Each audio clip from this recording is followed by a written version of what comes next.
সরকার দায় মুক্তি, জুলাই যোদ্ধাদের জন্য দায় মুক্তি অধ্যাদেশ যেটি জারি করছে সেই সম্পর্কে একটু আপনার কাছ থেকে জানতে চাই।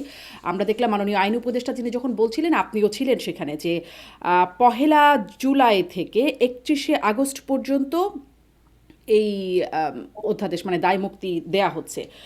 আমাকে একটু বলবেন যে 31শে আগস্ট পর্যন্ত কেন দেয়া হলো? মানে অভ্যুত্থান তো শেষ হলো 5ই আগস্টে। এটা আপনি যদি 1971-এ দেখেন, সেই সময়ও যখন দায়মুক্তির যেটা দেওয়া হয়েছিল সেটা সম্ভবত 1972 29শে ফেব্রুয়ারি পর্যন্ত দেওয়া হয়েছিল। তো আহ, যুদ্ধ তো শেষ হয়েছিল 16ই ডিসেম্বর, কিন্তু এটার রেশ ধরে একদম এটার 29 ফেব্রুয়ারি পর্যন্ত এটাকে দেওয়া হয়েছিল। এখানেও এটার একটা রেশ ছিল, বাট অবভিয়াসলি আমরা we are looking into incident related to July বিপ্লব নিয়ে।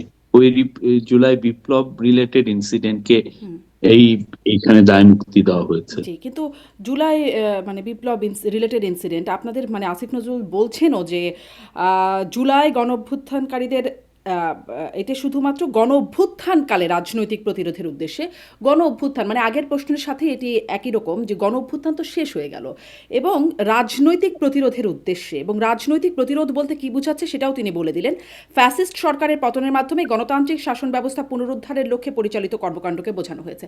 ফ্যাসিস্ট সরকার তো পতন হয়ে গেল 5ই আগস্ট, মানে তাহলে কার বিরুদ্ধে রাজনৈতিক প্রতিরোধ তখন যে হচ্ছে? কোনো বিপ্লবেরই একটা থাকে, তো রেশ থাকে, সেই রেশকে সামনে রেখে এটা করা হয়েছে। এটা নাথিং আনইউজুয়াল। এটা আপনি যদি আরো অন্যান্য দেশে বিপ্লব দেখেন, যে সমস্ত দেশে এই ধরনের দায় মুক্তির আইন এসছে, একদম স্পষ্ট ভাবে এগুলো আছে। তেমন কিছু নাই, কেননা আপনি ভাবছেন যে বিপ্লব তো শেষ হয়ে গেল 5 তারিখ, কিন্তু তার রেশ তো থেকে যায় অনেকগুলো। প্রশ্নেও যাই, জনাব শফিকুল আলম, দায় মুক্তির বিষয়ে কথা বলছিলাম, আপনি একটু ব্যাখ্যাও করলেন। আর সেটি কি আসলে তাদের পরবর্তী যে কার্যক্রম, মানে জুলাই যোদ্ধা বা যারা জুলাই আন্দোলনে গণ অভ্যুত্থানে প্রত্যক্ষভাবে ছিলেন বা পরোক্ষভাবে ছিলেন, তাদের কি পরবর্তী কার্যক্রমের ক্ষেত্রেও সেটি কোনোভাবে অ্যাপ্লিকেবল হবে? কারণ আমরা দেখলাম ঠিক দুটি ঘটনা ঘটলো। তারিমা জান্নাত সুরভি চাঁদাবাজির ঘটনায় তাকে মানে অভিযোগে তাকে গ্রেপ্তার করা হলো, অন্যদিকে ওই হবিগঞ্জের মাহাদি পুলিশকে হুমকি দেওয়া আসামি ছাড়াতে গিয়ে। তারপর পরই দেখলাম এই দায়মুক্তি অধ্যাদেশটা জারি করা হলো। তাদের যে কাজবাজ বা চাঁদাবাজি, এই ঘটনাগুলোকেও কি দায়মুক্তির মধ্যে দেওয়া হবে? না, এটা তো আমি তখন তো ক্লিয়ার করলাম, আপনি আবার নতুন করে এই প্রশ্ন উত্থাপন করছেন। আমি আচ্ছা। স্পষ্টভাবে বলেছি, এটা জুলাই আগস্টের, হ্যাঁ, যেগুলো বিপ্লবকে ঘিরে যে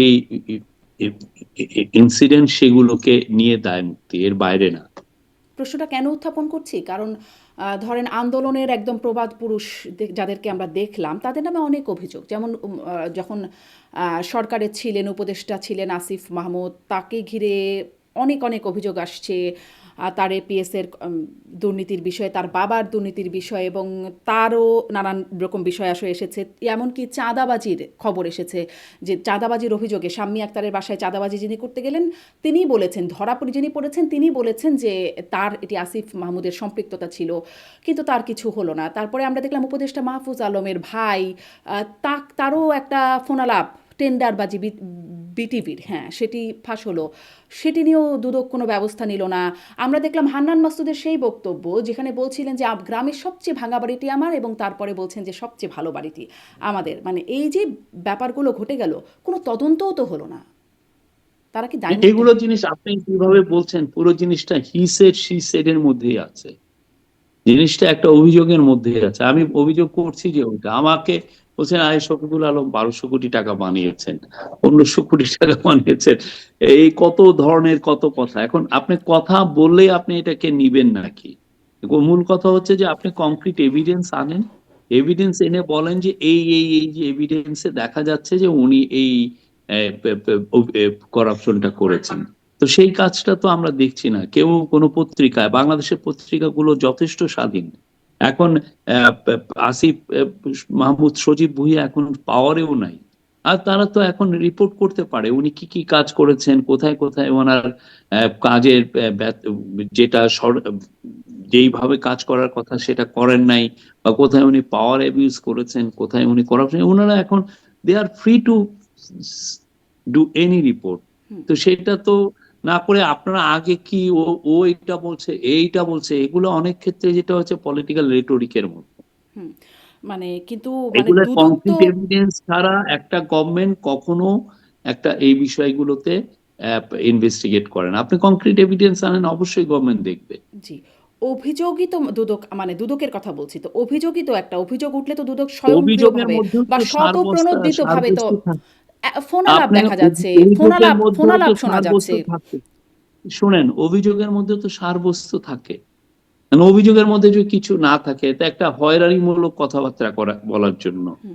হ্যাঁ, আসিফ মাহমুদ সজীব ভুঁইয়ার বাবা বা তার এপিএস বা তাকে নিয়ে যদি হয়রানিমূলক কথা হতো, তাহলে সেটা কেন গভর্নমেন্ট এটা ইনভেস্টিগেট করবে? গভর্নমেন্ট অবশ্যই ইনভেস্টিগেট করবে যদি কংক্রিট এভিডেন্স থাকে। আপনি নিয়ে আসেন, মানে অবশ্যই করবে। দুদক এটার মানে অভিযোগের বিষয়গুলো এত গুরুত্বপূর্ণ, পদের মানুষের বিরুদ্ধে এত গুরুত্বপূর্ণ অভিযোগ আসছে, আপনি দুদক স্পষ্ট স্বপ্রণোদিতভাবে হবে। অভিযোগ, আপনি কংক্রিট এভিডেন্স আনেন, অবশ্যই দুদক করবে, সবাই করবে। আর আমাদের সময়টাই তো শেষ না, এটা তো সামনে আরো আছে। সামনে আর নতুন গভর্নমেন্ট আসবে, জাস্ট 25 দিন পরেই নতুন গভর্নমেন্ট আসবে, তো সেটি 25 দিন পরে ইলেকশন। সেটি তো একটা কালচার যে গভর্নমেন্ট পড়ে যাওয়ার পরে সেই গভর্নমেন্টের ভেতরে কি কি অনিয়ম হয় সেটি। না না, এটা আপনি কংক্রিট, আপনি যেটা আপনি রিপোর্ট গুলো পড়েন, এই রিপোর্ট গুলো পুরোটাই হেয়ার্স এর উপরে। রিপোর্ট গুলো উনি বলেছেন, বলেছেন, এই টাইপের রিপোর্ট। মানে আপনি আমি কংক্রিট এভিডেন্স আনলে দেখছিলাম যে দেখবেন না মানে কেন? আল জাজিরার সাংবাদিক জুলকার নাইন সায়ের, তিনিও তার যে ফোন আলাপ মানে সংলাপ যেটি মাহফুজ আলমের ভাই সেটিও শেয়ার করেছিলেন। তাদের অনুসন্ধানে এটি বেরিয়ে আসছে, কিন্তু কেন আমলে নিচ্ছে না, মানে এগুলো আমলে নিয়ে কেন তদন্ত। এটা এমনকি কংক্রিট আসিফ মাহমুদ এভিডেন্স নিজেও আনলে, বলেছিলেন দুদক তদন্ত করে দেখতে পারে, শুধু এই বিষয় না, বিভিন্ন বিষয় দুর্নীতির প্রসঙ্গে। আমরাও তো এটাই এখন এগুলো পুরো জিনিস।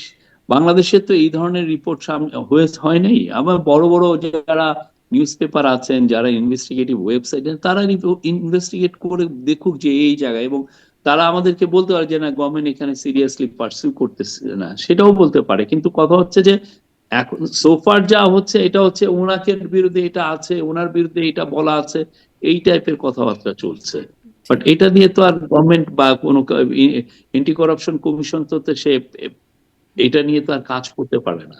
জি।